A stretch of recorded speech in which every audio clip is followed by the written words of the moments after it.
Okay, so welcome to the Build Force Virtual Career Chats. My name is Angela Forbes, and this is Armed Forces Week, and social media is awash with appreciation and support for all those who serve and have served. So it's Reservist Day today, so a call out to all of you. The team at Build Force and our industry employers would like to thank you. So I appreciate the spotlight. It's just for 1 week. However, every day our armed forces undertake incredible work, and we thank you, your families, and even your children, as they are selfless in their sacrifice and support of your service. So you make Britain great, and I, for one, worship and fully appreciate every single one of you. So please enjoy the week and celebrate in style when you get to the weekend. Now, as our treat to you, we have one of the hottest employers in industry. So Amentum are in part new kids on the block, however, steeped in history from their founding partners. So with programme, project and engineering services across the energy and defence sector, they're proving very, very popular amongst our service leaver community. So we've got an incredible lineup of veterans, reservists and industry professionals. So I will hand over to Jason Bagley, Technical Director, former Royal Navy officer as well, and he will introduce his team. But I'll start, Jason, by playing a video for you.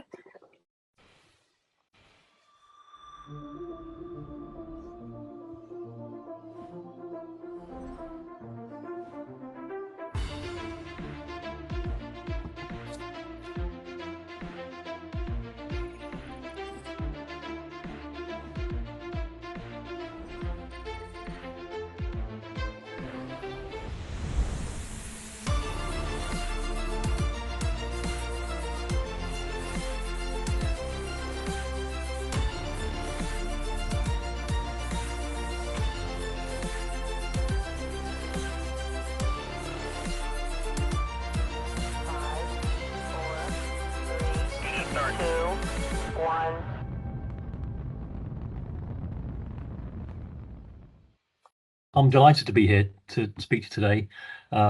It's an honour, and I'd like to talk about my journey, but I'll also give you a bit of a rundown of Amentum, what it offers. And then my final slide will be just a few kind of tips from the guardhouse on the other side as well, which I can quickly whiz through, which I think probably will be something you'd be more interested in. Well, there we go. There's the military tourism slide. As I say, my name's Jason Bagley. I've had a very long career with the Royal Navy. It's certainly, when they say that you're, born in Singapore, as I was, but made in the Royal Navy, that's absolutely true. So I started out my kind of journey by graduating from Durham with an engineering degree back in '93, and then quickly just got stuck in with all my naval training, which I thoroughly enjoyed. And, as ever, the carrots kept getting dangled, and you stayed in another 5 years, and then all of a sudden you're 45 and you wonder where the time's gone. Plenty of operational tours as well, not just at sea, but overseas in hot and sandy places, as I'm sure many of you have as well. And then it got to that kind of, as I say, mid-40s point, and I thought, what am I going to do? And luckily by then I was chartered and had a few roles where I was able to kind of start to have an idea about where I wanted to go. I think that's one thing I wished I'd done earlier is to start planning my escape much earlier, probably mid-career. But certainly anyway, I was very lucky that I landed on my feet, joined a company called Turner and Townsend, which you may well have heard of. For me, it was a great example in finding out what you didn't want to do as well as what you did want to do. I worked with some fascinating clients there, so GCHQ, back in the mod, but what it as I say, what it did allow me to do was understand I wanted to get back into the technical realm, technical direction, and I joined Jacobs 18 months ago. Jacobs then went through a transition with Amentum, and cut long story short, Amentum was formed, and I'm a part of that, leading the technical effort to rebuild much of the infrastructure that is on the AWE, Atomic Weapons Establishment. So a little bit about Amentum. So it's a global enterprise, and the United States is very much our largest customer. We're absolutely teeming with capability and opportunity, not just in the UK, but abroad. And we've got an incredibly diverse workforce. And I'm obviously biased, but it really is an attractive place to work. So for today, I'll just focus on sort of defence and security, infrastructure, and energy. In terms of defence, we are a partner and support the UK's continuous at sea deterrent. We've done some major projects with HM Naval Base Clyde and Devonport, atomic weapons establishment, as I've already mentioned.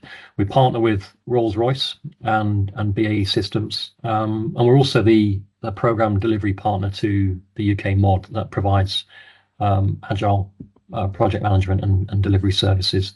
But we're also looking to build some really big logistic support capabilities as well, as we have done in the US already, and we're already speaking to the UK about how we can develop that for the UK.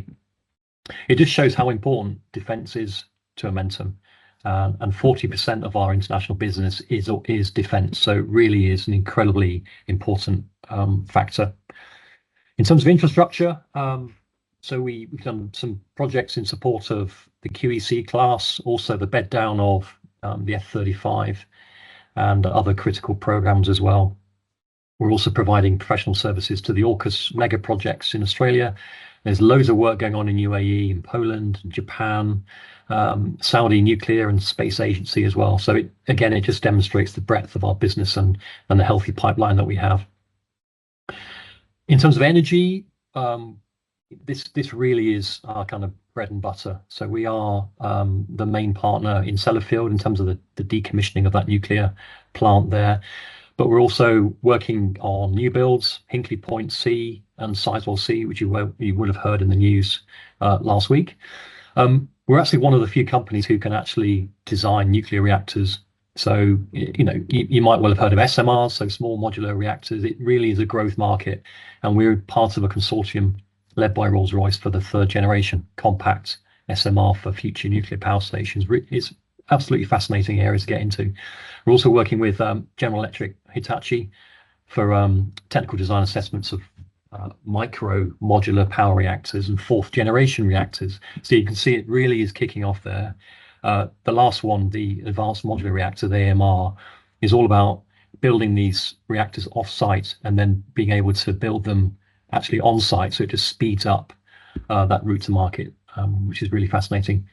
And finally, we're also world-class in research and development. We have the largest UK independent laboratory in Warrington, and that supports mainly the nuclear industry with robotics, materials science, off-site manufacture. It's incredible. And we also do a bit of space intelligence and cyber as well, but they haven't got time to get into that right now. So there we go. That's the UK spread there, which I've kind of covered earlier on. Okay, I said I wanted to just go through a few top tips, a few things that I jotted down recently, sort of reflecting on the time of leaving the Navy and finding a job. It takes time, and as I said there, the odds are better stacked when you put the effort in. But I know how difficult it is when you've got a busy job, and then all of a sudden you're faced with, crikey, what do I do next? I'm trying to capture off some of the routes to market, and this is things like recruitment agencies, talent functions that are there, LinkedIn, incredibly important, networking, jobs boards, and what have you. So it's probably good for you to read this in your own time, but in sort of in summary, there's a lot of you reaching the market, and recruitment agencies, there are plenty of those as well, and they're absolutely looking for people to quickly get into roles. Some of those are retained search, which means that they work directly for the client. So they're the ones that you probably should be targeting. But again, they're working for the client rather than you. So just be careful when you go to recruitment agencies. Talent functions, they sit within companies, they sit within the HR function, but you've got to appreciate that they are absolutely under pressure to deliver a role or a person into a role, and they could be working on simultaneous roles concurrently. So if you don't get a quick response or a drumbeat back, just be prepared for that, and your application could just disappear into the ether. But don't be disheartened. LinkedIn, I said this is absolutely the most effective route to market. Just be under no illusion that the profile that you put out there will be used if you get to the later stages in your in your job hunt. So you've got to get your LinkedIn profile absolutely right. I've said there that there are 38 million users in the UK, so your network really has to be strong. Those of you who've got 200 or 300 connections, that's below par. You've got to get to about 1,500 to give you full coverage, at least in the UK. So have a think about that. I said there, networking as well is the bête noire of looking for work. We don't do that particularly well, I don't think, in the armed forces, and it just takes a lot of time and effort to put yourself out there and get stuck in. Okay, I won't go into jobs boards, but you can just guess that AI is now very much involved in this, and it will sift you out rather than sift you in. So be careful of that. Key takeaways: recruitment consultants are generally pretty young. They probably won't have the kind of experience that you've got. So don't be disheartened if you just don't get through those initial stages. And the talent functions, as I say, they use LinkedIn. So get your LinkedIn profile sorted out. Last point there about CV writers. I'm sure you've been approached or seen on LinkedIn that there are people out there who can do that for you. Just beware of that. Many of them will take advantage of people who are at their most vulnerable. So and they will charge you substantially for the advice. So good luck. I'm going to hand over to Craig in a minute, but at the end we'll have more questions and get into that a bit more. So thanks very much. Thank you very much indeed, Jason. Really appreciate that. First and foremost, can I just thank everybody for their service? I think it's really important that we do that. As Angela said at the outset of the call today, you've given so much to us as a nation in terms of where you've been, the time away from families, etc. So significant thanks for that. So about me, first and foremost, so I'm the hiring lead for UK Defence. I'm also a resourcing manager within UK Defence at the moment. I've got an electrical mechanical engineering background, but for the past 30 plus years now, I've been responsible for leading talent acquisition, talent management and resource management functions for some of the world's leading businesses. I've also worked in a pan-government and industry think tank, which was called the Strategic Jobs and Resource Group. So that was headed up by Vince Cable, but General Sir Mike Jackson and people from significant positions within the British Armed Forces community were involved in that. Which is where I first became aware of the true skill sets behind our military. And I've been really fortunate. I've transitioned around 1,000 people now from the military into industry. It's something I take great pride in. And there's some very good reasons why, which I'll mention below in just a moment. So, as I say, my role at the moment is hiring lead for the UK Defence business. So I lead interviews, I make hiring decisions for the business. I also manage the onboarding of anybody coming into the UK Defence business as well. So making sure that they've got all their equipment, that they are introduced to people and they're up and running. That really helps people to accelerate the performance once they arrive on site with us. The resource management role that I'm now doing alongside that is really focusing on helping find the right opportunities for the people that are already in the team and making sure that we keep them in billable roles wherever possible as well. So it's just reducing that time on the bench and not necessarily billing, which can mean that people don't feel challenged. It can be quite a problem for people when they're not deployed. So what we're looking for, though, and why I feel military leavers are so important to the businesses that I support, alongside that defence sector knowledge around the kit, the mod terminology, the facilities and the end user experience, most importantly, it's behaviours really that really do set you guys and girls apart. And they are collaborative working skills that are hardwired. If in your previous career you've not been collaborating effectively, it can be that people are getting injured whilst on training or operations, or people aren't coming home. So that's a really hardwired skill set now within you all, of behaviour rather, that's really important to us. You've got a determination to overcome an obstacle, rather than in some areas of industry where we sometimes say we can be admiring a problem. So people coming out of the military tend to be very determined to overcome that obstacle, and that translates into what we call delivery focus. They get things done. Finally, it's that high levels of integrity and the ability to manage expectations effectively. People coming out of the military are able to challenge very effectively when needed. They will speak up, and having the brevity to speak up is really important to us as a business. So you've all got enhanced learning credits as well. Obviously, it's making sure that you apply those to the right things for industry. So as I say, in this role, I've been with this organisation now since 2018. I've brought around 700 people into the team. Approximately 400 of those have been service leavers from various different areas of the armed forces and different cap badges. Okay, moving on. What we're looking for within defence. So we've had a very difficult few years now within the defence side of the business, mainly caused by the OPEX challenges that were ongoing. And obviously we had change of government, we had the defence spending review. There's been lots of things that have been quite difficult for us as an industry to deal with, but we are now starting to see some green shoots. We run a range of different programs and frameworks, as Jason alluded to earlier. PDP is probably the biggest of those within the UK defence business. Our main focus there is within defence equipment and support over at Abbeywood. We also do an awful lot of work with the SDA. We are now also, though, seeing lots of demand from the other TLBs, which are those top line budget holders organisations. So people like UK Stratcom, Army HQ, Defence Nuclear Organisation, Defence Infrastructure Organisation, etc., are all now acquiring people to join their programmes and deliver their work through the PDP framework. So it's an incredible framework to work on, and there will no doubt be lots of opportunities for the people on this call. EDP is something else that we support.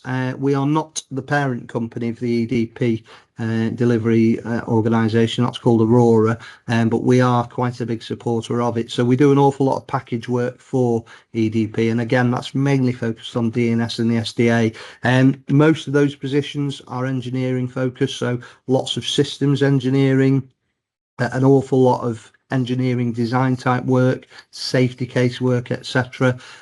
Most of those roles are based remotely, but they will require occasional travel to Bristol or occasionally to some of those frontline commands I talked about earlier.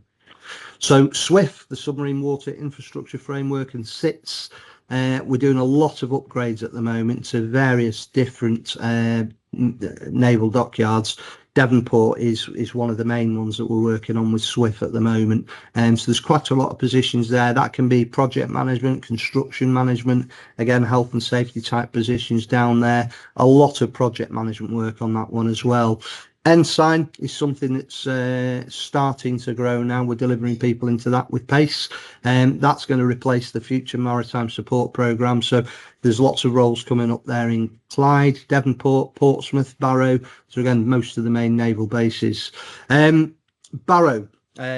We've been doing a lot of work on the site upgrades for Barrow, for BAE Systems and Mod, and that's in support of Dreadnought and the AUKUS programmes.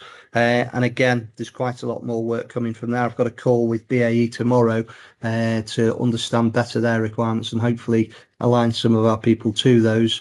And finally, UTAC Millbrook.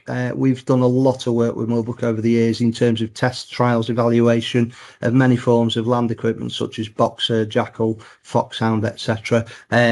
Those roles can be quite remote, but there is regular travel over to Bedford there to go and oversee the actual trials themselves. So that's the types of frameworks. There are many, many more that I could mention, but I've not got too much time today. We're basically looking for project management, project controls, so people involved in cost, finance, planning, estimating, risk management, etc. Systems engineering is a big area for us, and it's a huge growth area as well. Engineering management, mechanical engineering, EC&I. I could go on and on, but again, they're the main types of disciplines that we're recruiting for in September onwards. We are very hybrid in our approach as an organisation, but our clients sometimes can't be as hybrid as us. So we do ask that everybody be prepared and be available to work in client offices for up to 3 days a week, typically, to meet client demand. Okay, so on to the next slide. The things that I think will make you stand out. So I've split these into two areas, really. Behaviours and values, I think, is the critical one. So we want people that are going to align with our values and live and breathe the values that we live and breathe here. They're really, really important to us. It's what drives that culture that we've got here and makes it such a special place to work. So we're looking for people with high levels of integrity, people that will meet their commitments. We're looking for people that will take on challenges with courage. looking at people that can focus on diversity and collaboration. You know, we've got a lot of great young people coming into the organisation now through internships, apprenticeships, graduate schemes, etc. And again, the leadership that many of you will have on this call today can really help us to bring those people on and help develop their careers effectively. So collaborating with them is really important to us. And continuous improvement, always being driven and having that strive to do better is again really important to us. And having a safety first mindset. You know, we put safety ahead of profitability, growth. It's so very important that everything we do, we've done it in a safe manner, and if it can't be done safely, we won't be doing it. So the other things that we're looking for is leadership skills, networking skills, as Jason alluded to before. That's such an important thing for us. And being proactive, you know, people that have got some get up and go in them, again, critically important to us. And being willing to do some travel and work away occasionally, having that flexibility is again critical. You know, our client base is global, and the work for UK Defence is obviously all the way around the UK and anywhere where our armed forces will operate from. So people that will travel when required is what we're looking for there as well. There's some specific knowledge and experience that some of you might have that will really appeal to us. So I'd like to think you'd be building it into your CV. So if you've got understanding of mod business cases, how to develop a mod business case, that's really useful for us, because a lot of the work we do is around building those business cases out for mod. If you've got experience within any of the frontline commands or the delivery agencies, so people like DNS and the SDA, so obviously you'd understand those organisations, their commitments, the policies, tools, procedures that they use to get the work done. That's really important as well. Having an understanding of mod approvals processes can be really useful, as is having an understanding of things like joint service publications, the various different mod tools and systems that they use to deliver their commitments is again really useful to us. So finally on that slide, having that sort of engineering foundation, you know, it's something that every market we serve is very heavily sort of engineering focused. So having an engineering background is really useful, but I just want to make it really clear it's not essential. Not everybody in the organisation has come from an engineering background. Finally, this just furthers really what Jason was showing you before. This just gives you a quick glimpse of where around the world we work and the types of programs and projects we're involved in. So you can see I've talked about the UK work. We're also involved in the hypersonic missile contract for UK mod. That's being delivered out of this Bristol office as well. We've got a huge team of people out on the ITER fusion reactor out in Cadarache in France. So that's technology that will change humankind forever. You know, we're going to be seeing fusion reactors developing power which will be very, very clean energy in years to come, and we're very heavily involved in that, which is making me very proud. Japan, Fukushima Daiichi, we've been out there helping clean that site up now. We're seeing quite a lot of opportunity out in Japan to help with their armed forces work as well, so that's a growing market for us. Australia, again, we do a lot of work with the Australian Department of Defence, and as AUKUS grows, we will be positioned very well to help with that. And then in the US itself, you know, you can see there we do a lot of work in terms of the Department of Energy with environmental remediation. We're one of the biggest partners. In fact, we are the biggest partner to NASA. We're the Artemis moon launch partner. So we're helping to ensure that the rockets are capable of flight, safe to fly. We build them out on the launch pad with NASA. We then retrieve the components and the astronauts when they come back to Earth. And there's many other things that we do within that space sector as well that are really cool. And then again, quite a bit of work out in Hawaii at the moment. So as a workforce, as Jason said, 53,000 people globally right now. We sit across 80 countries throughout the world. So we've got double the footprint that we had when we were part of Jacobs.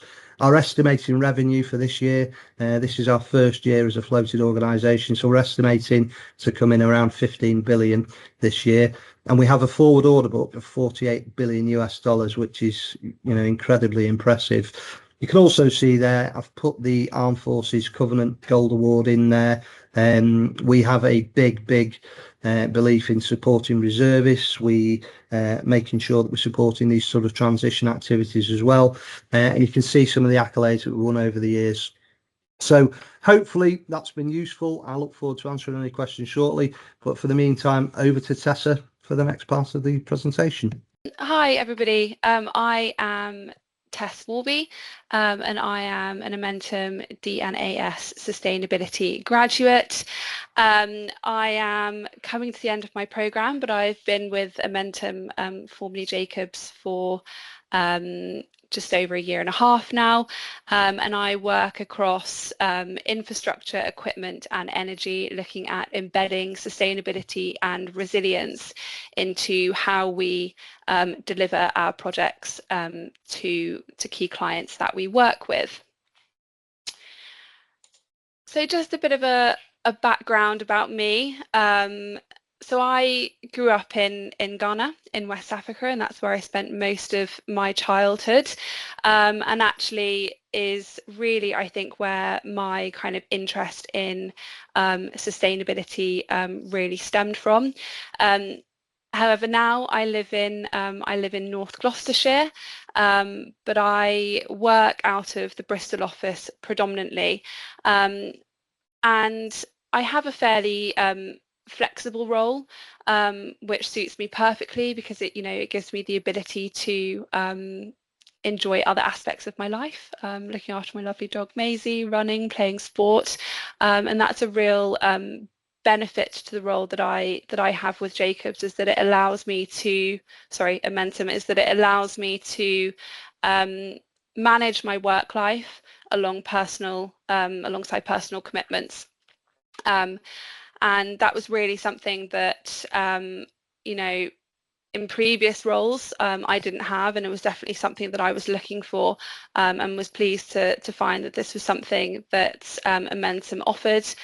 And in line with that, I think what it also allows me to do is focus on a kind of wider breadth of responsibilities, and work with a broader range of teams that are not just currently based out of the Bristol office, but based out of many offices that we have across the country and also internationally. And having that flexibility within work also allows me to engage with travelling as well. So a little bit about kind of my career journey. I'm still at the early stages of my career, and I think, like many young professionals, the path from interest to vocation hasn't exactly been a straight line for me, but I won't bore you with all of the twists and turns of my own personal journey. But I think my journey into sustainability really began at university. So I took a BSc in business management at the Royal Agricultural University, and then following that I chose to pursue a master's degree in sustainable development at the University of St Andrews. And an interesting point around that is that sustainability actually isn't widely offered at undergraduate level, and it's often a field people pivot into later in their careers. And for me, the master's was an intentional move, really to build a foundation of knowledge that I felt that I needed to be able to pursue a career in sustainability, with a particular focus at the time on international development. And then after finishing my university degree, I took a little bit of a step back from my career path, and considered something which I think is often overlooked, which is where I want to live and the kind of lifestyle that I aspired to have. And ironically, at that stage, I hadn't really considered a career within the defence sector, despite the fact my father had a very long career within the services, and I spent much of my childhood kind of following him around, so perhaps that's why. But what I did know was that I wanted to work in a profession where I'd be exposed to diverse teams, a variety of clients, and have the opportunity to be involved in really impactful projects, ideally with an international scope as well. And I have to say that since joining Amentum, that's exactly what I found. And I've been supported in transitioning from, project controls, which is what I came in doing initially, into a sustainability focused role. And I've had the opportunity to work across multiple MOD projects alongside international partners, particularly the Middle East, which is a performance unit that I am leading sustainability endeavours in at the moment. And then kind of looking ahead, come September, I will be off my grad scheme and flung into being a full professional within my working career, and I'm happy to say that I will definitely be continuing my journey with Amentum. And I think a key focus kind of for my professional development will be progressing towards my chartership with IEMA, which is the Institute of Environmental Management and Assessment. And the next step for me on this path will be practitioner status. And I'm really fortunate to be part of a team that is fully behind me with that. So not only are they supporting my membership financially, but they're also ensuring that I'm exposed to an array of projects and opportunities that will directly contribute towards me being able to achieve that goal.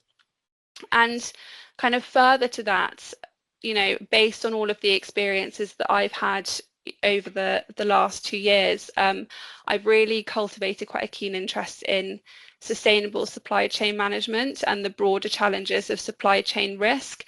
And it's been with the encouragement and backing of both my line manager and my team that I've been exploring both specialised courses and also internal opportunities to be able to deepen my knowledge and also my hands-on experience in that area. So, it's a really exciting space in sustainability. It's a really exciting space for me that I'm eager to get involved with, and I think it's an area where sustainability, ethics, and resilience really intersect. And I think it's especially relevant, in the context of complex MOD operations.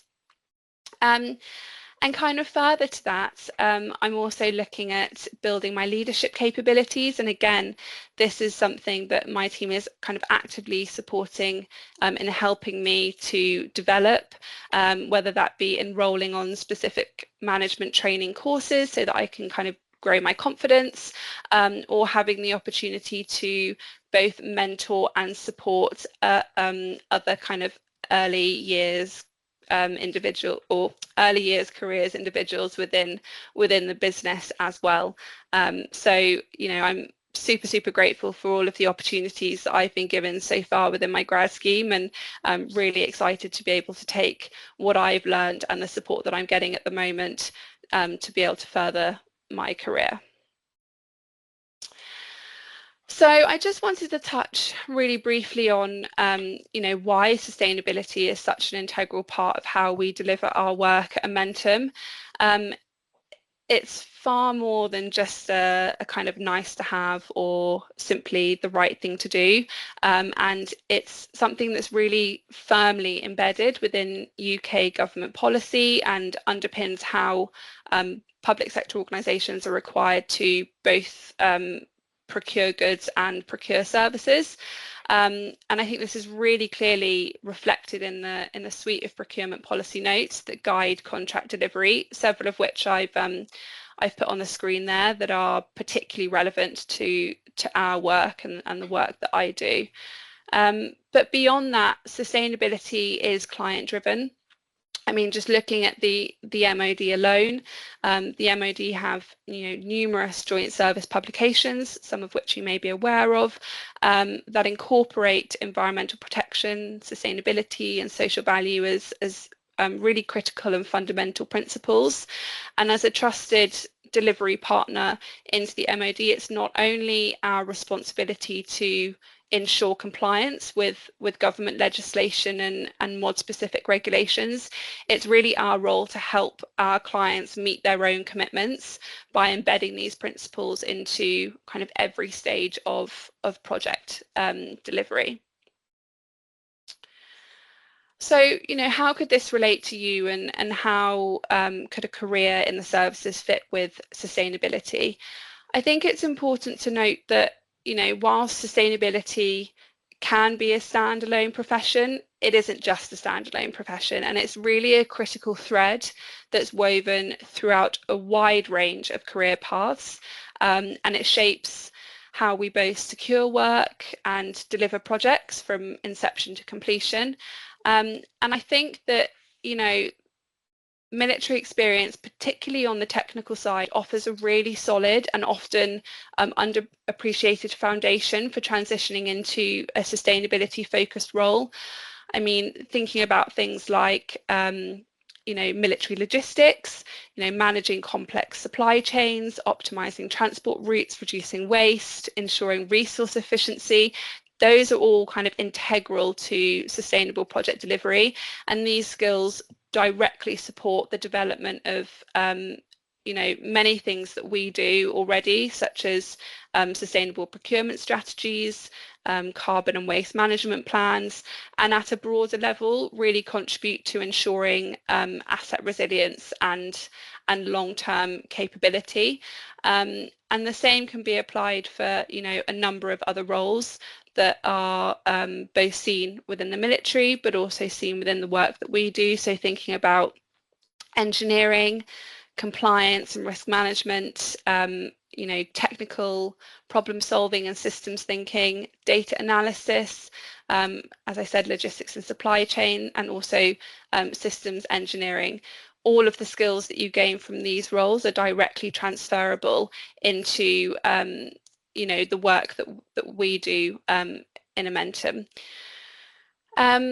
And then you have kind of the soft skills, which, to be honest with you, I think are anything but soft in practice. But you have things like team leadership, stakeholder engagement, communication, policy literacy, project management. They're all vital for driving sustainable outcomes and organisational performance.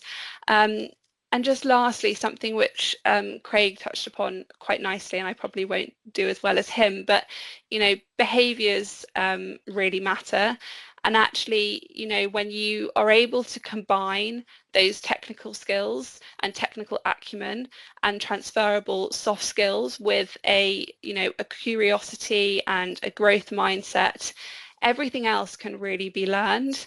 And I, you know, I have to say that at Amentum, we are super keen to be able to support people along that journey, as long as you know, you come with that real appetite and that drive for growth and personal development. And just to kind of wrap my section up, I just wanted to highlight the fact that within my team alone, we're a group of kind of 17 strong sustainability professionals, some who have had long-standing careers dedicated to the field, and others who actually bring valuable perspectives from a diverse array of professional backgrounds. You know, the experience in our team alone spans, you know, engineering, town planning, fashion, project management, sales, business development.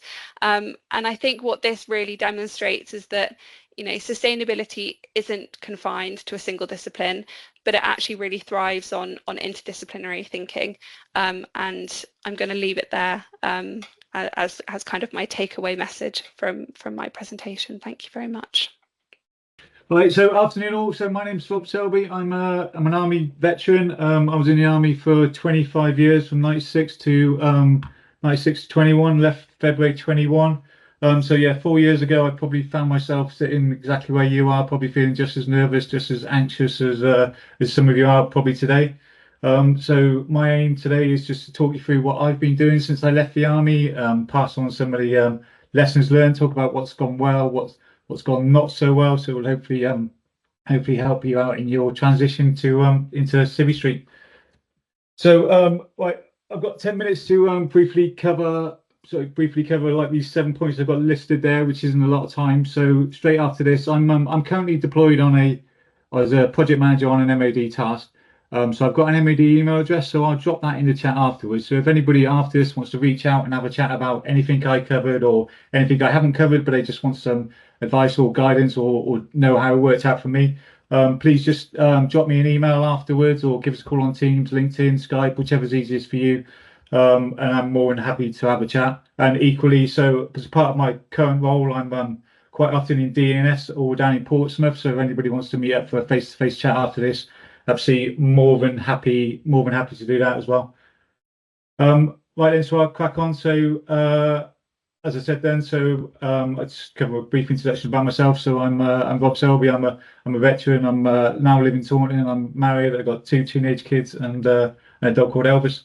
That's me. Military background. So as I said, I was in the army for 25 years in the REME. I'm a VM by trade, and I pretty much spent the first half of my career bouncing between 3 and 16 brigade, and I got to about my 12-year point. I thought I need to be a little bit more career focused, so I got myself on the artistical course. So I went back to CME for 18 months and successfully passed that and come away with my H&D or foundation degree in engineering, which has been really good. It's set me up nicely for Civic Street as well. And then I went to a few kind of like different units. I went to a trials unit at Bisnor and a JADCHU, and then I went to, after that, I was posted to DNS, which has obviously stood me in good stead for the job I'm doing now. And then I reached the pinnacle of my career as the Brigade ASM for 3 Command Brigade. All good, great career, really enjoyed it. And like I said, I left Feb 21, so that's probably a bit you guys probably least interested in. I think you guys are probably more interested in what I did afterwards. So Feb 21, I left the army. I'd used 2 of my ELCs in resettlement. I did, and I kept the courses I chose to do was pretty generic to start off with. I did lots of stuff on health and safety. I also did ISO 9001 lead auditors course, and I did some lean kind of stuff, but all kind of like generic stuff, because to be honest, I wasn't quite sure what I wanted to do when I left. I just thought I wanted to do something to do with engineering, because my engineering background, and I thought if I could, I'm a keen cyclist, so I thought I could ride my bike to where I'm going to work. That's going to be a massive bonus, and if it pays well, that's probably going to tick all my boxes. I think one of the myths we used to say to each other when I was in the army is we're going to struggle to find a job that's going to pay quite as well as it does in the army. But I'm just going to shout that myth. It's not true. Civic Street, I found I get paid a lot more than I did before. So just one thing to bear in mind. It's like I say, I got a job, my first job at Hinkley Point C. The courses I did, like in health and safety and my engineering degree and stuff, was enough to get me to my first job at Hinkley Point C, so on the nuclear new build, which was mentioned earlier. Yes, hopefully you all know what that is. So, like I say, it's a new power station, nuclear power station was being built. It's the biggest building project in Europe. It's just southwest of Bristol on junction to come off junction 23, 24 of the M5. It's right there on the coast. You can see this lovely grey area here. That's the Bristol Channel. 9,500 people working there, and my first job when I got there was the permanent store manager. So I was leading quite a sizable team working in the permanent store, and the permanent store covers all the steelwork that's manufactured, all the steelwork for all like the door frames, UPN frames, which houses all the air conditioning units, any fire damper frames, so everything that's manufactured off site, and is required and is put into the buildings, and then the concrete is poured around these, so they then become like part of the permanent structure. So I was responsible for taking the orders from my team were responsible for taking all the orders from like the main areas on sites like Nuclear Island, one of the Nuclear Island, plus Nuclear Island 1 there, Nuclear Island 2, or like the heat sink buildings. They say which frames and which size door frames, and a lot of it's all bespoke.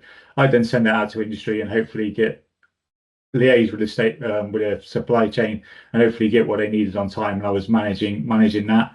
You can see from there, there's so much metal work, and it's quite a big task. But obviously using my leadership skills and all that kind of attention to detail, which I learned in the army, that was some really good skills I had to bring to that.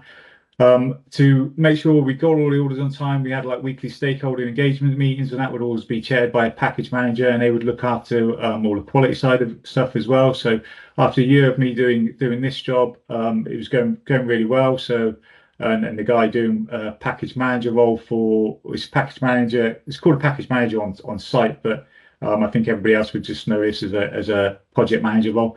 A guy who was working with one of our leading suppliers, he retired, and I was promoted, moved up into this role.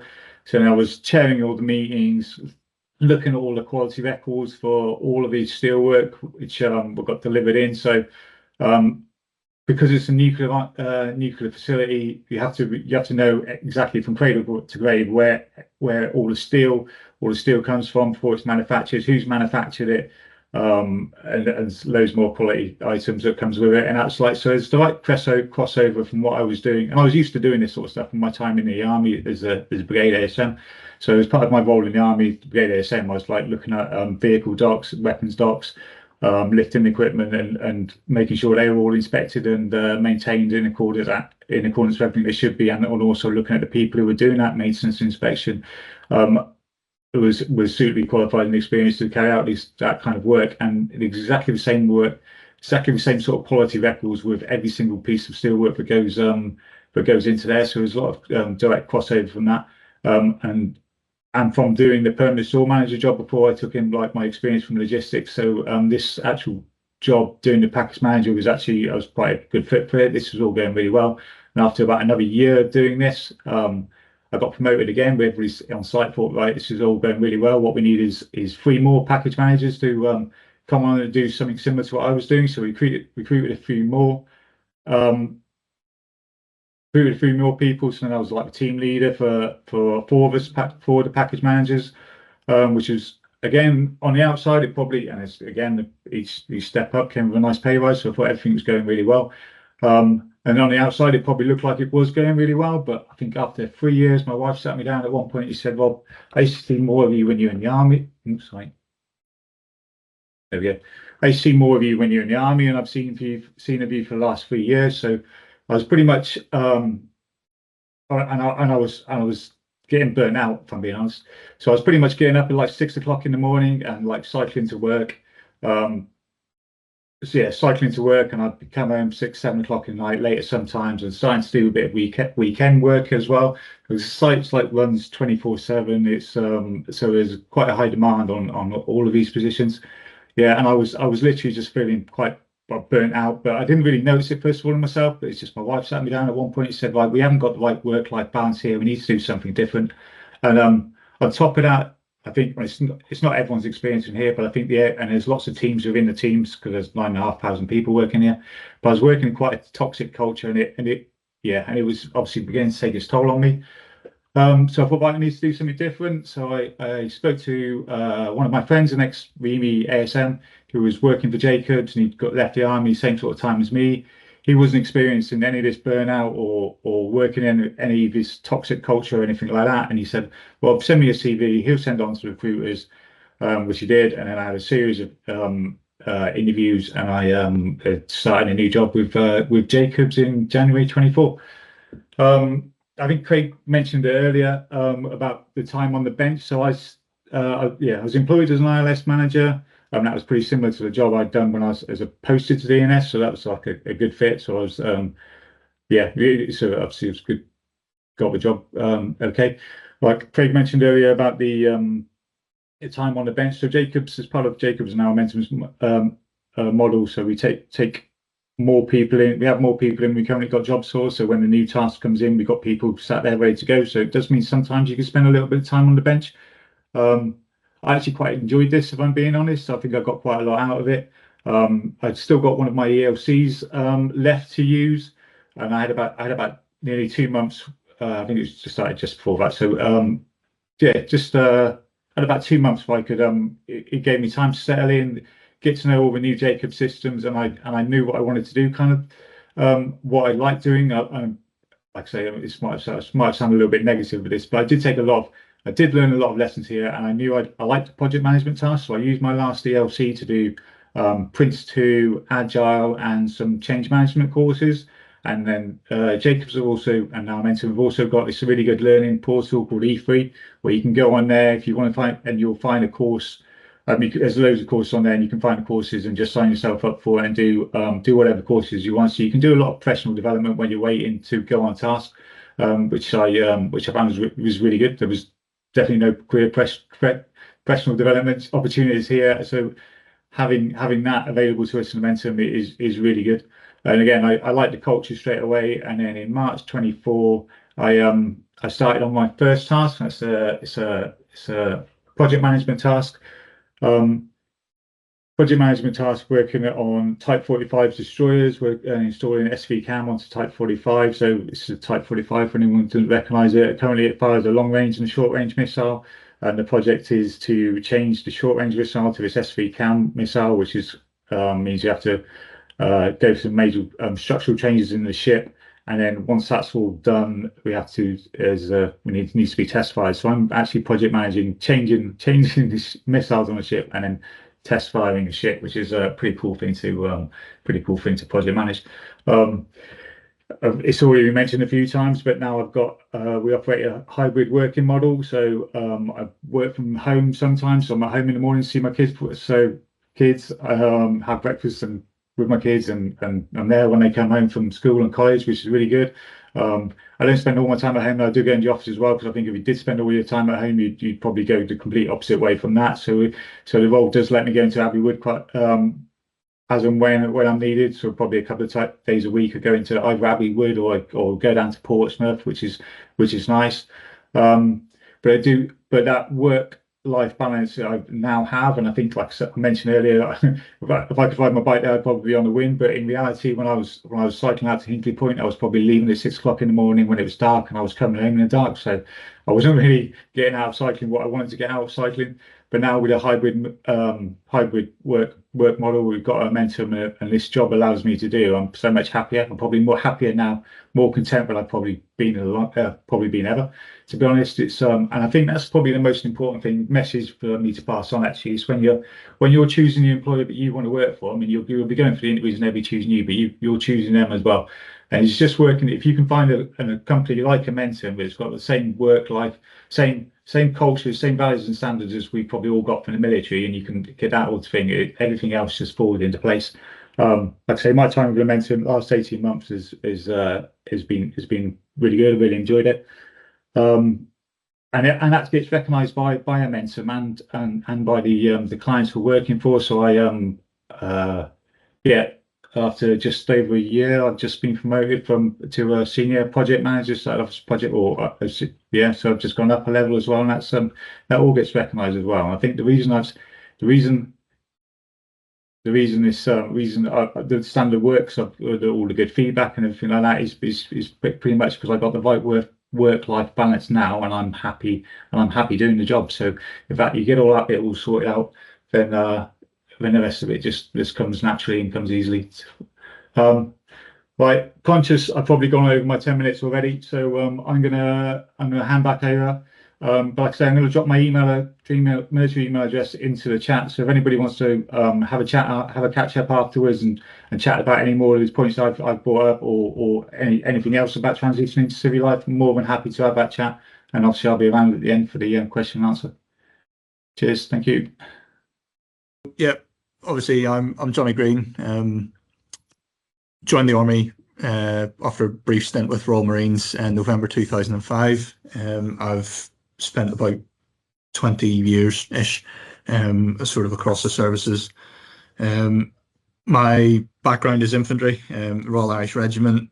Started out doing some normal, sort of infantry stuff as you would do, and then quickly realised I had a bit of a knack for the black magic of working Bowman radios.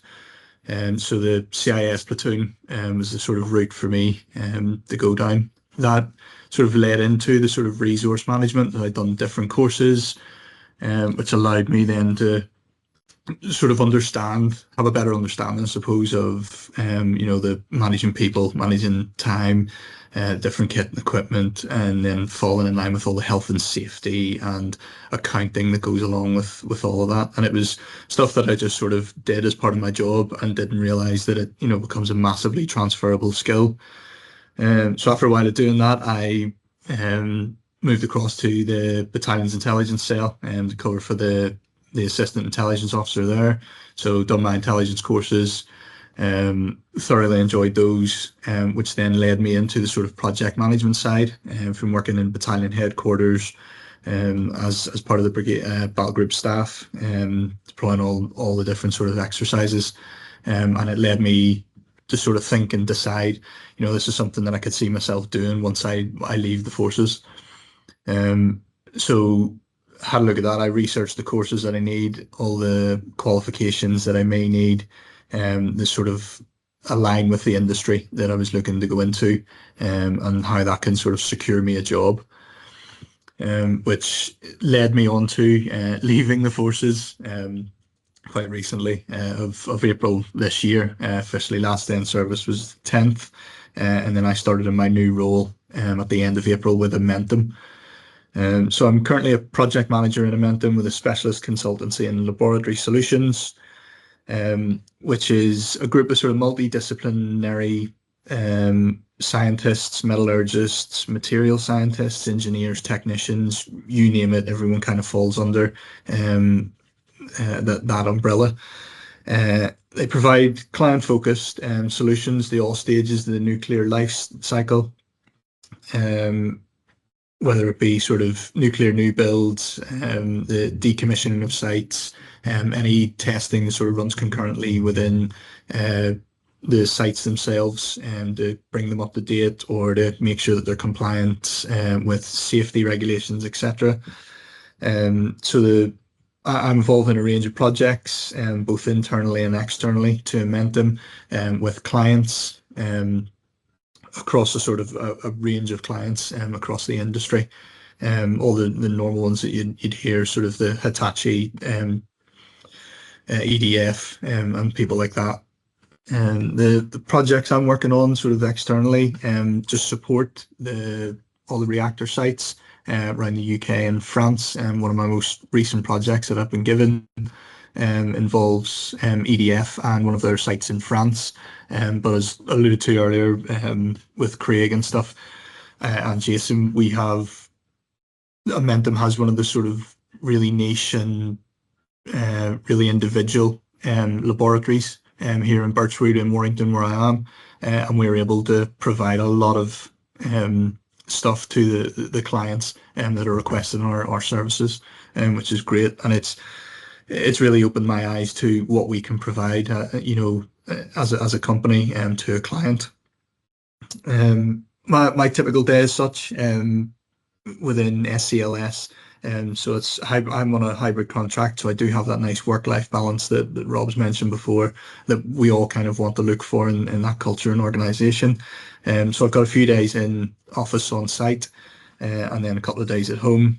Usual day in the office, come in, get myself set up, have a look at the diary and calendar, see if anything else has popped up overnight in the evening or whatever, get the sort of calendar updated, have a little look, schedule any internal meetings that I need to, along with my team, and under the sort of projects I'm on.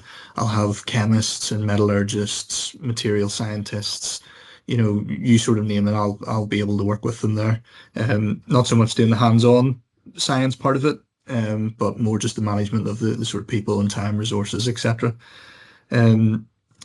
Any external meetings that we have from clients themselves will either be scheduled through me as the PM on that project, or if they have a designated PM, he'll sort of, or she'll have a minute with me, and then we'll chat, and then we'll get the client's meeting set up. And it's basically just a normal meeting that we'd have, that we run through everything that's sort of going on with the project and keep each other updated between client and consultant. As mentioned before, not that I have much hands-on with any of the engineering or the science sort of background, stuff like that. I have seen quite a lot of the stuff that we do, a lot of the tasks, and I've involved in all sorts of gases and metals, and it's become really interesting, and it's actually helped me understand a lot more about Amentum, what we provide within that nuclear life cycle, and within the sort of specialist consulting laboratory solutions performance unit. It's exciting and rewarding. I mean, I've only been here a couple of months now, and it's been a steep learning curve. It's been fantastic the whole time. Everything I'm just constantly learning. Every day is a school day, and I know a few people have mentioned it before. The forces have that sort of constant continuing professional development sort of mindset of always wanting to do better and learn new things and be the best at what they do. And it does come across massively in this place that, you know, and Amentum is fantastic for supporting that and rewarding it as such. Sort of my background, as I mentioned before, about the sort of quals and experience and things like that. I didn't have any formal project management qualifications, sort of from the military. So I thought, right, okay, I need to have a look at these, do what I need to do to get those quals so I can secure myself a job. So I researched a few different qualifications, and you know, I done the Prince 2 courses, APM, PMQ courses, Agile, Scrum Master, all of those. I kind of jumped in and done all of them at sort of once. But it also like sort of coincided with like a lot of the skills, the transferable skills that we have, you know, from the forces. And we have these in abundance, you know, whether it be like resilience, and our sort of professional attitude, you know, continuous professional development, etc. All these little things, and our mindset does go hand in hand with these types of courses. And it sort of stood me in good stead. You know, I done what I had to do. I came here for the interview. I interviewed quite well, and then was offered the job. And was actually told by my line manager a few weeks after starting that you know, it wasn't quite so much the qualifications, it was more that attitude, the characteristics, the behaviours that service leavers have was the sort of, you know, the main point in why they wanted to hire me over, you know, all the other people that they'd interviewed. So like from that, just sort of my top tips or like little bits, you know, as I've been through the transition recently from forces to civilian, and my sort of experience is use resettlement wisely, whether it's sort of learning from people that have went before you, because I didn't until it was too late, and you know, I sort of looked at the mistakes I made and thought I could have fixed those quite easily, or just preempted them from happening, and at all from just listening to the people that went before me. Looking at the courses, I stupidly went and booked all my courses without realizing that the companies that book these courses are just interested in your money or your LCAS or whatever. They don't particularly want to help you in giving you the right courses for the right jobs, or the job that you're looking to go to. So definitely research the industry, align your skills, you know, quals, knowledge, etc., to that industry. And as Jason said before about the CV writing, it's all about the CV being up to date, being aligned properly for that job that you're looking for, tailored specifically for it, and about the networking as well.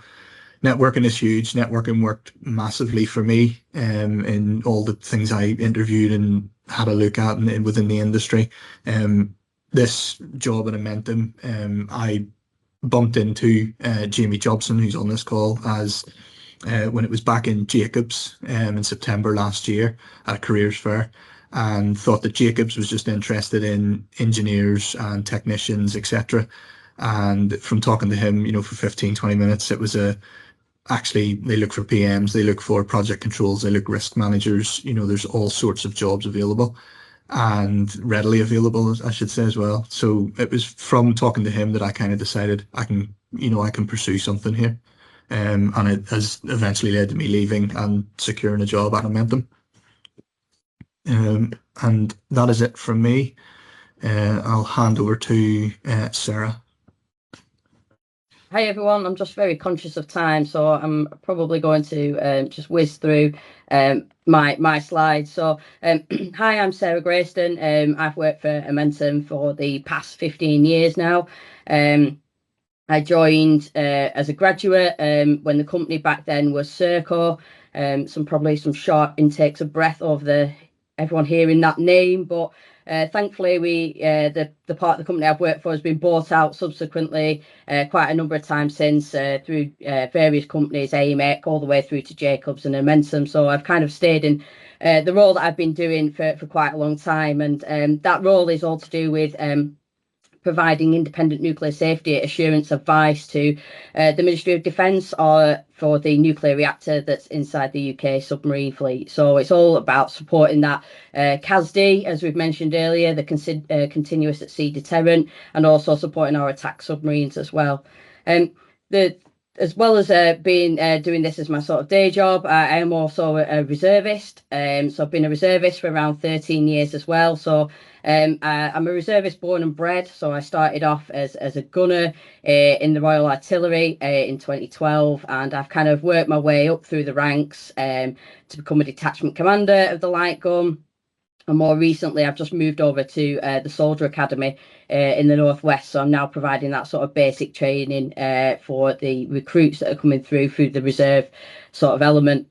In my career, over that time, I've worked on all the different submarine classes. So spanning from the land-based reactor that was up at Vulcan in the top of Scotland, PDR 1, 2 and 3. So that's the new Dreadnought class. More recently, I've been working on the AUKUS class we've been talking about, and I've kind of worked my way up from a graduate through the various different roles as quite a really good career progression route within Amentum. So if you do love your job and you do enjoy it, there is that route to progress. You don't have to bounce around and move around a lot if you don't want to. If you find something that you enjoy and you want to settle down in that, then there's definitely the opportunity to do that. More recently, I've just moved over to become an engineering manager, and that's looking after a specialist team that still supports the submarine contract. So I look after a team of EC&I engineers and mechanical engineers, and they're the sort of people who are looking at providing that really detailed technical nuclear safety advice.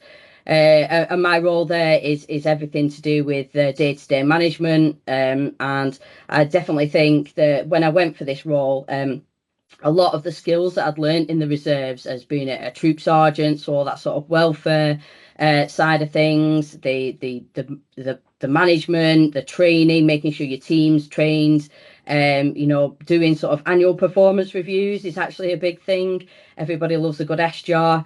All that sort of side of the reserve, I was able to bring across. And we've talked a lot about, transferable skills. I think every single person's talked about transferable skills. And I think for me, it's really making sure you highlight them and play and make sure you bring them to the forefront. You don't have to understand nuclear to come into nuclear. I didn't as a graduate. I did aerospace engineering. So it was all to do with planes. I had no idea about how nuclear worked, and that's just the skill I've learned over time. And there's quite a big sort of skill shortage in nuclear at the moment, and because of that, everybody's looking for these transferable skills. So my sort of key takeaway for everybody on the call is to make sure you really emphasize those, and both in your CV and your covering letters and in interview about how you haven't got that direct sort of experience, but you tell you what, I've got loads of experience elsewhere that I can definitely bring across and use the same sort of skill set. The other sort of thing I wanted to kind of highlight about Amentum is as a reserve forces friendly employer.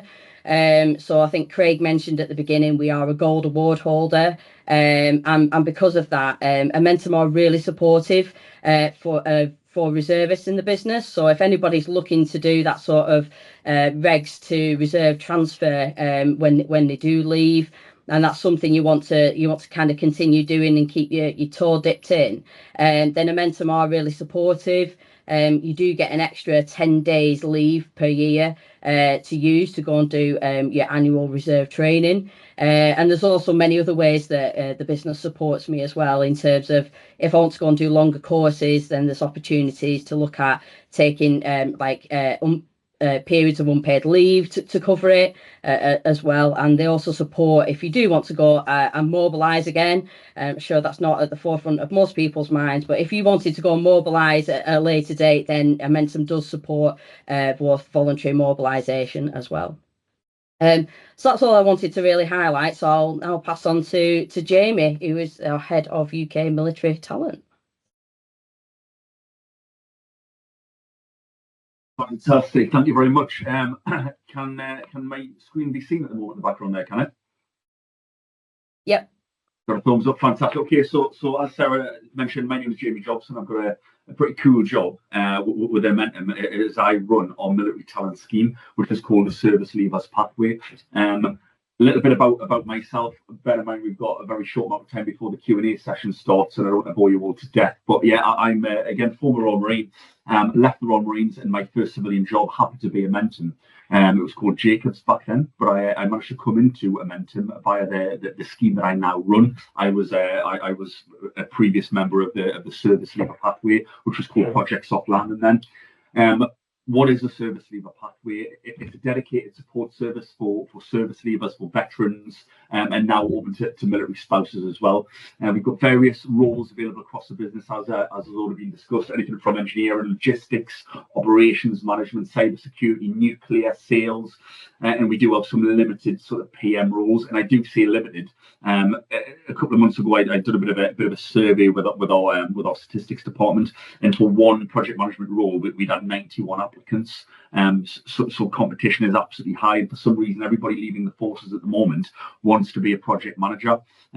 Which is why I want to get a few people in the business who are veterans, who aren't working as project managers, to sort of discuss about what they're doing, and how your skill sets can be matched to not just managing a project, which forces people are ideally placed to do, but also engineering management, technical director, various other sort of jobs and roles across.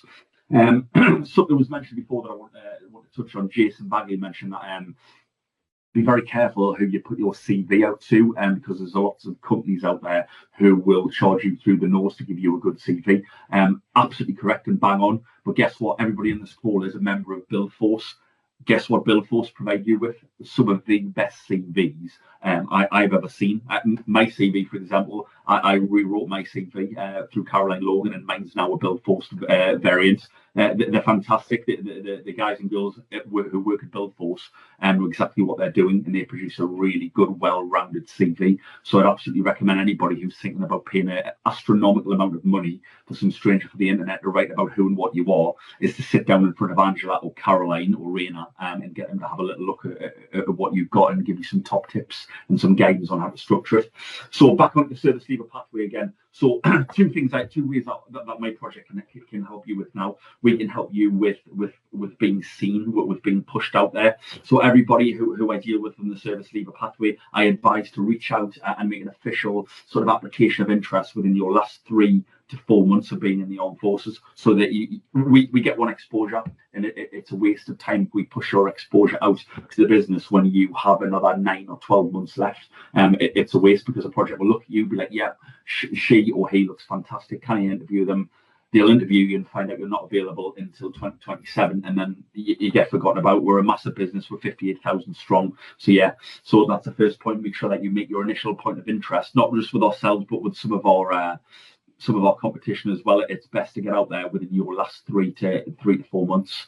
So you make an initial sort of expression of interest that fills in a Microsoft form, which basically populates a list telling me everything I need to know about you. And from that list, I have a weekly meeting with 147 different hiring managers or in the group, and I will push out the candidates that are the closest to leading the forces at that period of time.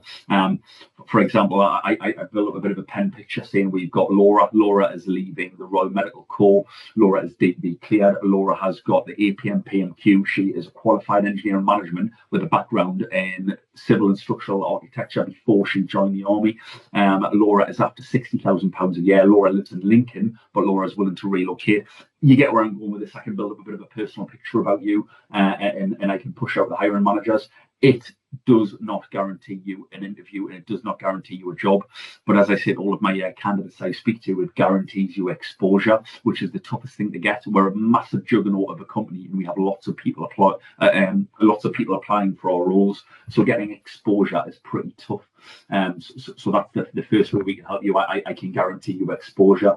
Second half is if you apply for a specific role. What I ask is anybody who's working with the service leaver pathway, if you apply for a role online, which I actively encourage you to do, ensuring that you are relevant and you are competent and qualified suitably for the role you're going to apply for, you let me know what that role is. So you drop me an email, hey Jamie, I've applied for engineering manager, job reference 12345.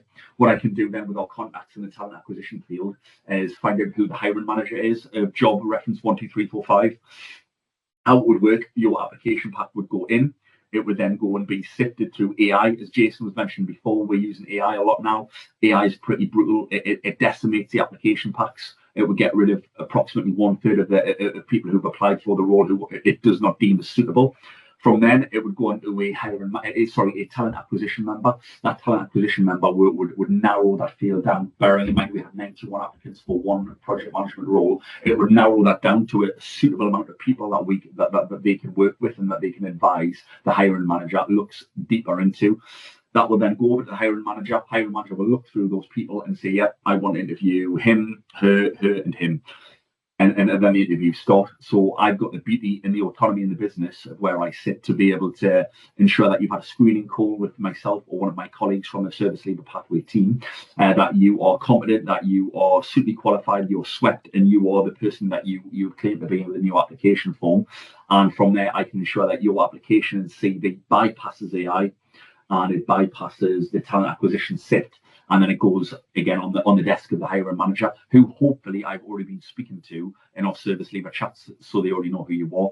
Again, it does not guarantee, and I have to emphasize and stress this, it does not guarantee that you will get an interview or the role. You have to be credible if you are to get an interview with the minimum qualifications or skill sets or experience that is required from that role.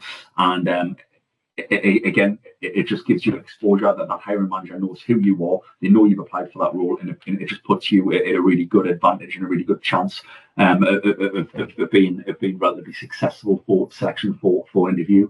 Again, we want the best applicants for the roles that we have within Amentum. Absolutely, we are taking on some of the biggest projects that the Ministry of Defence, that NASA, that the National Crime Agency, that the intelligence services, that Sellafield, that the National Decommission Authority. We're taking on the biggest projects that the UK and the world has to offer, and we need the best people for that. And again, touching on what Sarah and what Johnny had mentioned before, service leavers are absolutely at the top of that talent. Their tenacity, their excellence, and their normalisation of being professional consistently and pushing the boundaries and pushing the board out just sets you shoulder width apart from some of the civilian counterparts who are also applying for that job. So be under no illusions. We absolutely want you, and we just have to find the right job to get you in, and the right job has to exist. But again, there's question and answers about hit now, and you've only got 8 minutes for that now. So I'm going to stop talking. I will hang around, as will Laura Asprey, to take any questions later on. But please, over to yourself for questions and answers. That was brilliant, Jamie. Thank you very much. Now, just for those that are watching this back on the recording, just a couple of kind of really, really good questions have come in. I'm just going to run through quickly. Laura has sent out the link where all the recruitment materials held online on your website. So we'll put that out on the post as well for you. Laura's also brilliantly signposted some of our candidates that have got construction infrastructure experience, or maybe from a technical or safety background. Those roles are available. 1 or 2 candidates from a logistics or fleet management background. Again, there's some roles live there for anybody with that background. A brilliant questions come in around the safety culture. The credit to Amentum, and we'll give credit where credit's due, they are award-winning in this space. So I know most of our major contractors say that they are, but this is proven within Amentum. So they've got behavioural safety programmes, they've got an actual culture of care, and it sits inherent within their DNA. And again, well done to them for the awards that they're winning in that space. So lots of questions have come in. Just a very, very quick one to anybody that wants to answer it, to Jamie or to Craig.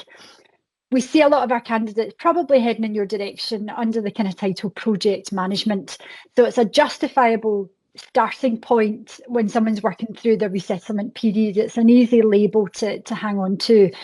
Could I ask, what advice would you give to those candidates, or how strategic or successful do they need to be in pursuing those roles where there's an abundance of candidates? First and foremost, I think project management is one of the best fields that you could possibly go into, because unlike a lot of other areas, project management, anybody in the armed forces has undoubtedly got project management expertise. There's a start, a middle and an end to everything you do. You've got to be highly organized, you've got to be effective, you've got to report back. There's learning from experience at the end of it. It's a great industry to be in, because it's a role that once you get into that, you can apply it in any industry sector at any global location. Unlike engineering, where you might have international standards or British standards that you're working to, and that's going to change by location. So it's definitely a field that I would highly recommend. In terms of the qualifications, the qualification that we would recommend above most other qualifications is probably the APM PMQ. The reason we do that is that brings with it it's a lifelong qualification, unlike a Prince 2 or an Agile practitioner, which is a 5-year qualification you need to resit. With the APM PMQ, not only is it lifelong, but it brings with it that experience of the APM body of knowledge and the understanding and the ability to talk in the same language that's taught within our client organisation. So it's a great thing to do going forwards. It's really about making sure that you look at what I was saying before around those the skills and the behaviours and anything around, for me in the defence sector, be things like understanding mod business cases, making sure that you're clear around that. The most important thing that you can also do within your CV is, if you understand how you can convert some of your previous experience to project talk, it's about being able to give us some clarity around volumes, prices and budgets, etc., because that shows to us you've got an appreciation of size, scale, complexity, and it helps us to understand what you've done and the scale of that. So it makes you quite an easy hire. As I say, from the 400 plus people I've brought into our team in since 2018 within defence here, I'd say roughly 240 of them have gone into project management fields and absolutely love it. But there's nothing to say that once you get in as a project manager, you can't then move off into other areas. If you like risk management, which is part of the project management and project controls discipline, you can then take on risk management opportunities here. If you wanted to move into systems engineering down the line, there's lots of transferable things there that a project management career could help you move into later down the line. And the project controls role you just mentioned, is that like an assurance type role, a quality manager type role? It is really. It's there's lots of other areas within project control. So we have to have people doing the planning and scheduling. So any project will need to be planned out meticulously. So those project controllers are people that are doing that planning, scheduling. They're doing the cost control, making sure that we're tracking and reporting on the costs in real time, so that we can understand where a project's at and if there's any sort of risks or issues that we need to be aware of to get it back on track, etc. So lots of opportunity in that field as well. Mm-hmm. There's been a lot of compliments and messages on Tessa and Johnny and Sarah. Your presentations were excellent. You kind of really sound as if you found your thing. The more senior officers, yous are just exceptional anyway. That comes as a given. Just any kind of last comments to Rob or to Jamie or to Laura in terms of any bad habits that you just want to address or nip in the bud? Are you seeing kind of confidence levels dip, or are people kind of really just capitalising and able to articulate much better what they do? Have you seen any improvements in that space? Just any last bits of advice in that interview is really what I'm asking. To anyone, to you, Craig. I'm really happy to answer that. I spend a lot of my time in interviews. So the interviews that I run, I try to make sure that everybody's feeling as relaxed as possible. We know people coming from the armed forces backgrounds can deal with pressure, so there's no need for us to try and put you under undue pressure in an interview situation. It's about being yourself. It's about prepping before the interview, understanding the role that we're interviewing against. So where sometimes, as we said, we might be recruiting you against a generic project management role, it's about just making sure that you've gone away and thought about the different types of project management methodologies. It's about being honest, open, upfront, being confident is a big thing as well. So I'd really recommend, to anybody on the call today and anybody listening after the fact to make sure that you do take advantage of any career coaching through Build Force and through other organisations supporting the armed forces community as effectively as you can. Do some interview prep. Think about the behavioural side of an interview as well. Around, we're going to be asking you to provide an example of when you've done a certain thing and what the outcome was. So try and have some suggestions and some things there in mind as well before the interview. Okay, well, listen, thank you to Jason, Craig, Tessa, Rob, Johnny, Sarah, Jamie and Laura for our incredible contribution today to the military community watching. Amentum are an exceptional employer, hugely supportive, and they know better than most just how incredible you are. So remember, you're not alone. Build Force are here to support and guide you as you transition. So please get in touch if you have any questions and we'll help you take this further. Finally, enjoy Reservist Day today and Armed Forces Day on Saturday. Accept the praise and adoration. It's not how you're wired, but it all does come from a place of respect and appreciation. So enjoy it. And I think the beers are on Rob Selby. So please take care and look after yourself. And thank you to everybody for dialing in. And thank you to Amentum. Okay, Thanks very much. everyone. Bye. Thanks, Cheers, everyone. cheers, Take all. care. Thank you. Bye-bye.